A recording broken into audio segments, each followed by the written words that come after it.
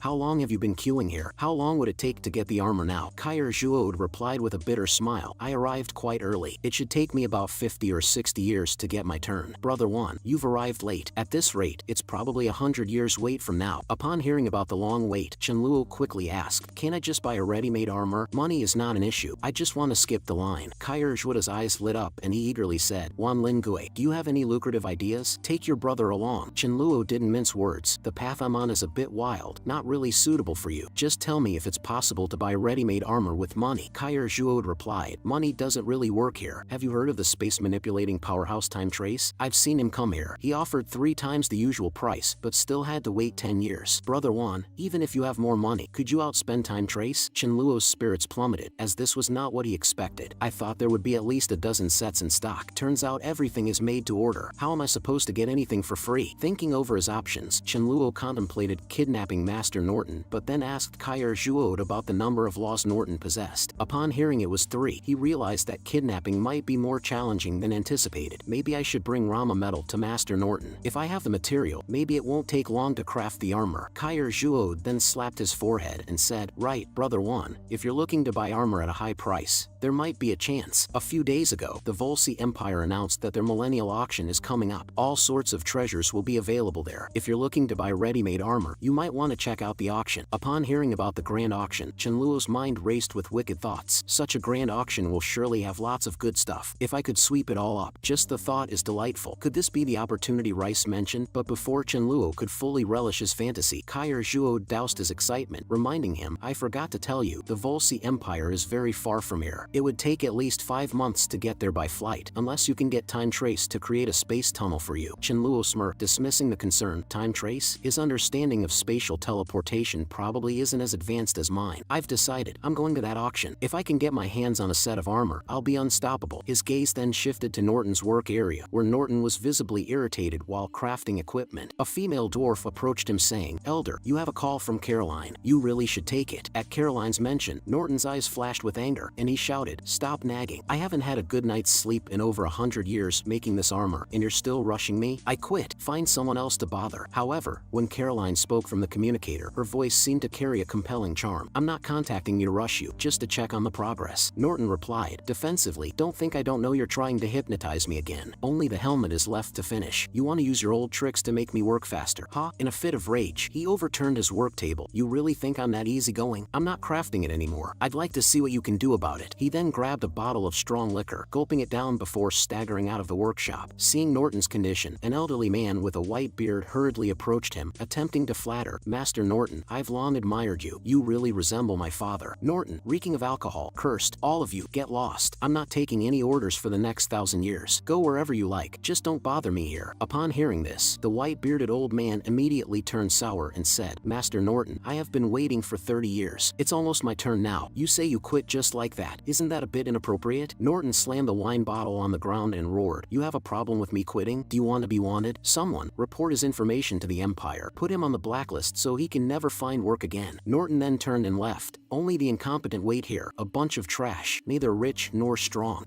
Chenluo was secretly astonished at this scene. It seems the arrogance and hot temper of the dwarf race really do run in their blood. Seeing Norton about to leave, Chenluo hurriedly came forward with a flattering smile. Master Norton, please wait. I have a piece of Rama metal here. Might you consider doing me a favor? However, Master Norton paid no heed. Seeing this, Chenluo didn't dilly-dally and quickly took out a bottle of fine wine he had snatched from the third prince. This is specially offered to you. Don't you want to have a taste? Hearing there was fine wine, Norton immediately stopped in his tracks. What good wine can a nobody like you have? But when he saw the wine handed over, his eyes lit up. No way. Could this be Blue Flower Drunk? Norton grabbed the bottle of Blue Flower Drunk and downed it in one go. Chenluo, without any hesitation, quickly handed over another bottle. Norton lecherously smiled. Not bad, kid. You've got taste. Come in and have a few drinks with me then. Hearing this, Chenluo was overjoyed and hurriedly asked again if Norton could help craft some armor for him. At this, Norton's face changed. Are you deaf or has your brain been kicked by a donkey? Didn't you hear me say I won't work for 1,000 years? Can't you understand human speech? Norton kept pointing at Chenluo's nose and cursing. Are you brain damaged? Trying to get me drunk to trick me into working for you? You underestimate my capacity for drink. But the next moment, the old man sleazily inquired if there was any more Blue Flower Drunk, asking if he could have another bottle. His face-changing skill was truly unparalleled. Upon hearing this, Chenluo immediately said, if you agree to craft the armor for me, not only will there be enough wine, but I also have 30 million purple crystals as a token of my gratitude for your hard work. As he spoke, Chenluo handed over 2 more bottles of Blue Flower Drunk. Taking the bottles, Norton muttered, 30 million purple crystals, and you think you can get me to work when I'm not in the mood? Read my lips, get lost. At this, Chenluo's face turned completely dark. Ungrateful, aren't you? When have I ever been treated with such disdain? Seeing Norton stagger forward, Chenluo quickly went up to support him. Please, don't fall. Let me help you rest. Norton, with a flushed face, chuckled stupidly. Even after I curse at you, you don't leave. You really are thick-skinned. Hearing this, Chenluo immediately feigned concern. Master, please calm down. It was all my fault for being inconsiderate and mentioning work when you were not in the mood. As he spoke, Chenluo's hand moved towards Norton's spatial ring. Under the influence of alcohol, Norton's eyelids were already fighting a losing battle. In a swift motion, Chenluo gently pulled off Norton's spatial ring. Norton, drunk and unresponsive, didn't realize what had happened immediately. Seeing his chance, Chenluo quickly said, you should rest now. I won't disturb you any longer. Then 2 people replaced him in supporting Norton and escorted him to his room. But just then, Norton, almost instinctively, felt for his spatial ring and found it missing. The shock sobered him up instantly. The armor of Caroline and all his belongings were in that ring. Norton then roared, it was that lad. Everyone, heed my command. Seal the city. He rushed to the reception area and shouted, where's the lad who helped me earlier? Did anyone see him? That damn thief stole my spatial ring. As soon as these words were spoken, everyone naturally looked towards Kair Zhuod, and they began to say, that lad is closest to him. Hearing this, Kair Zhuod's bladder nearly gave out in fear, and he quickly clarified, I'm not close to him. I only know his name is Wan Lingui. He thought to himself, no wonder that lad said his way of making money was wild, daring to even steal from Master Norton. Meanwhile, Chenluo had already fled to the Happy Planet, ordering a table full of delicious food at a cloud restaurant to celebrate. Although he found the armor he had been longing for in Norton's ring, it was unfortunately pink, which disappointed him. A grown man wearing pink armor was too embarrassing. He resolved to find a way to change its color. Simultaneously, Albert, a commander of the Volsi Empire, also arrived on Happy Planet. Just as he landed, alarms sounded. A divine-level individual with unidentified status had entered Happy Planet, and no data was detected on him. Hearing the alarm, Albert's face showed a hint of amusement. Could it be that audacious Chenluo? I should check it out. Soon, Albert approached Chenluo and said with a smile, excuse me, due to a recent fugitive issue, to avoid any misunderstandings, could you please show your law for inspection? Annoyed, Chenluo responded, can't you see I'm eating? Can it wait until I'm finished? Albert grinned, sir, I have reason to suspect your identity. Please cooperate with my inspection. With no expression, Chenluo stood up and said, you're quite bothersome. Then, giving Albert a look, in the next second, under everyone's gaze, Albert disappeared on the spot. This terrified the onlookers, who began to shout, this guy must be the wanted criminal, no doubt about it. No sooner had the words left his mouth, Chenluo waved his hand grandly, instantly transporting everyone in the restaurant thousands of miles away. Realizing the situation had escalated to this point, and that returning to this restaurant for a meal would be impossible, Chenluo decided to take the entire Cloud restaurant with him. When Albert made his way back to Happy Planet, he found the entire building had vanished, which greatly alarmed him. He quickly contacted the third prince using his communicator. After learning about the situation on Happy Planet, the third prince was certain that this was undoubtedly Chenluo's doing, having experienced a similar theft himself. He immediately contacted Black Spirit, instructing him to use a teleportation communication array to quickly travel near Happy Planet and assassinate Chenluo, with all expenses covered by the third prince. Black Spirit chuckled. Just wait for my good news. As soon as I find him, that lad is as good as dead. To ensure nothing went wrong, the third prince also contacted a space element powerhouse, respectfully saying, Uncle Yun Chuyang, it's been a long time since we last spoke. Just wanted to say hello. Are you free right now? Yun Chuyang responded immediately. Cut the crap and tell me what you want. I'm in the middle of comprehending law. Hearing this, the third prince quickly responded with a smile. Haven't you mastered the 8th law of space, void walking, yet? Yun Chuyang sighed. I've mastered the other 7 laws of the space element, but I still can't grasp void walking. By the way, do you still have any enlightenment tea left? Give some to your uncle. When enlightenment tea was mentioned, the third prince knelt down immediately and said with a grin, although I don't have any enlightenment tea, I can help you master void walking law. At this, Yun Chuyang eagerly asked how. The third prince explained, a space element genius has recently emerged. He became a deity just over a year ago and has already mastered the void walking law and spatial teleportation law. This lad also possesses a time element crystal. If we join forces to kill him, the time element will be mine and the space element will be yours. How about it? Upon hearing this, Yun Chuyang immediately agreed to the deal. I'll also attend the auction you're hosting. I'll come to you then. If you are completely sure about Chenluo's location, you can call me in advance. The third prince quickly expressed his agreement, then it's happily decided. At that moment, Yun Chuyang spoke gravely. I heard the Draymond Empire found a mysterious cave emitting the aura of destruction law. Is this true or not? The third prince replied with a bitter smile. Indeed, it's true. Black Spirit was actually the first to discover it. He rashly went in wearing his armor and came out barely alive after just a few seconds. His armor was destroyed, and now that place is guarded by the Draymond Empire. There's nothing I can do. It's their territory. I suspect the destruction law, which has been missing for many epochs, is located there. After ending the communication, Yun Chuyang pondered for a moment. That lad is truly a genius. His talent is unprecedented. It's a pity, really. I genuinely want to master void walking, or else I'd really like to keep him to strengthen our space element faction. At the same time, elsewhere, Chenluo brought the Cloud restaurant to a deserted planet. This frightened the restaurant staff considerably. Chenluo gave a slight smile and reassured them. Don't worry, I'm not a bad person. As long as you work honestly for me, I'll increase your salary tenfold. Saying this, he took out a card reader and showed the balance in the account, which brought tears of excitement to the corners of the mouths of the onlookers. Then, Chenluo approached the proprietress and asked, What's your name? The lady, known as Bai Minchi, immediately responded, I'm Bai Minchi, the daughter of one of the restaurant owners who was not favored. I'm usually in charge of managing the restaurant and making various beverages and alcoholic drinks. Upon hearing this, Chenluo quickly inquired if she could make a drink called Hilbodo. Bai Minchi timidly nodded in affirmation. Chenluo then asked, Do you know who grows enlightenment tea? Bai Minchi informed him, Yes, I know. It's grown by a nature expert named Eugene. This excited Chenluo immensely, and he eagerly exclaimed, Then do you know where he lives? Bai Minchi almost panicked, thinking to herself, why is he so excited? He's not planning to rob them, is he? She shook her head and said, I don't know, but my father certainly does. How about you let me go, and I'll ask him for you? Chenluo, not being foolish, urged her to call her father right away. However, after trying numerous calls with no answer, it became apparent that her father really didn't favor her. But just then, Rice suddenly reminded Chenluo, it's time for you to go out and explore. Don't just hide in space. You must visit some important planets. Caught off guard, Chenluo stood frozen for a moment, thinking, I was planning to make a big move at the auction before going out to stir things up. But if Rice is suggesting this, then there must be some advantage in it for me. Rice playfully added, Be careful, though. You might get hurt this time. I suggest it's better to get a little injured. It makes the fish easier to catch. After finishing her statement, Rice directly pushed Chenluo out of the space. At this moment, Chenluo was a bit stunned, but resolved to visit his friends Richard and Sentai on the Happy Planet. The sudden visit frightened both of them. Richard, feeling resigned, said, Why didn't you hide? Now that you've brazenly shown up on the planet we're guarding, we have no choice but to take action against you. Chenluo, with a grin, responded, I understand. It's your duty after all. Let me help you out then. With that, he used a void banishment technique to send them miles away. However, at that moment, Albert appeared in full armor, causing the ground to tremble and space itself to crack. He coldly said, Last time, you escaped by luck with a sneaky attack. This time, let's see where you can run with the space breaking apart. Chenluo, smiling disdainfully, Just you, but suddenly sensed another murderous presence nearby. He instinctively prepared to use void walking to escape, but then remembered Rice's advice that getting injured might be beneficial. Right then, a dark shadow struck like lightning, stabbing him with a sword. Fortunately, the blow wasn't fatal. Albert, witnessing this, exclaimed in surprise, Black Spirit, how is it you? Are you healed from such severe injuries so quickly? Hearing this, Chenluo immediately thought of leading Black Spirit to a secluded place. He dramatically spewed a 2-meter-high spurt of blood and exclaimed, You despicable sneak, resorting to a surprise attack. Upon hearing this, Black Spirit immediately showed a smug look of triumph and said, "Today is your day to die." Chenluo then hurriedly took out 3 vitality restoration pills and stuffed them into his mouth. Seeing this, Black Spirit immediately gloated. "It seems my sword earlier did quite a number on you. Otherwise, why would you gobble down 3 pills at once?" Chenluo then immediately vanished from the spot with a void walk, much to Albert's dismay. "Didn't I shatter the space? How did he manage to use void walk? How can we catch him now?" Black Spirit was quick to pursue, sneering as he did so. "When I ambushed him earlier, I infused a strand of law power into his body. No matter where that kid flees, I can track him down." Seeing Albert following, Black Spirit quickly said, "I alone am enough to deal with him. You don't have the ability to hide, and being spotted by him will only make him run faster." Hearing this, Albert nodded. "Then I wish you good luck." Soon, Black Spirit caught up to the panting Chenluo by following the scent of law. Delighted at the sight, Black Spirit thought, "It seems this kid can't use void walk continuously anymore.